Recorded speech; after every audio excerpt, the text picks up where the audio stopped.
So Craig will admit that Earth does not rotate under things. I'll agree, Craig. I appreciate the concession. Planes, insects, they all use the atmosphere to fly. And the Coriolis force is not the Earth rotating underneath things. Okay, so we're going to follow along. So he makes it crystal clear that the Coriolis force is not the Earth rotating underneath things.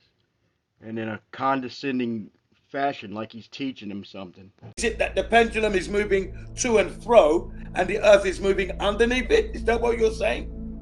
And that's what's happening with the Foucault's pendulum. Is it actually or not? Yes. What is it? Yes, that's what's happening with the Foucault's pendulum. Now, when he's making a different point, he's saying that the Earth is moving underneath things. This is what he does. And all the Globers do this with Coriolis. So I'm trying to point it out. I try to show them their contradictions. I don't see how they're going to ignore this one. But they probably will anyway. For the flat Earth, it's just you not understanding what the Coriolis force is. So, to clarify, the Coriolis force is not the Earth rotating underneath things. You said that the ground was moving underneath the Foucault pendulum. It's not. As the pendulum swings, the ground moves underneath it. Now I am educating you on what the Coriolis force is. The Coriolis force is not the Earth rotating underneath something. Were the case, that means when we have a helicopter outside in the open air, and as soon as it starts to hover, the Earth should be moving underneath the helicopter. But that doesn't happen. No. We don't witness that. A helicopter is not a pendulum.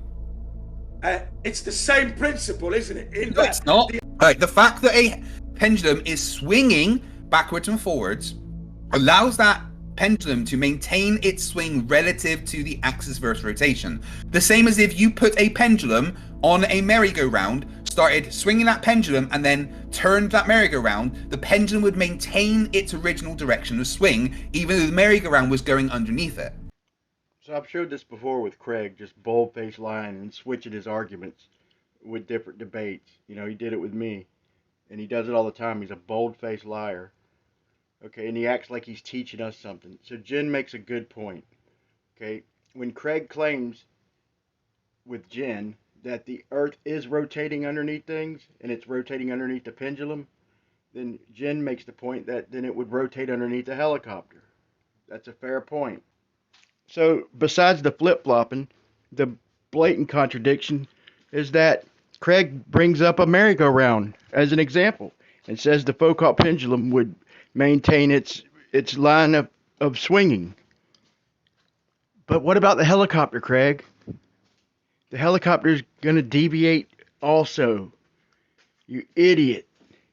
Dude, this is what happens if you don't discipline your children. You wind up with like an anal retentive man-brat. So this is how far they're willing to go to maintain their Foucault pendulum proof of rotation. They will blatantly contradict themselves. So to hang on to their proof, then yeah, the Earth does rotate underneath the Foucault pendulum. But a helicopter or a hot air balloon? No. Then the Earth doesn't rotate underneath things. They flip-flop back and forth. So let's give them that the atmosphere spins with the merry-go-round.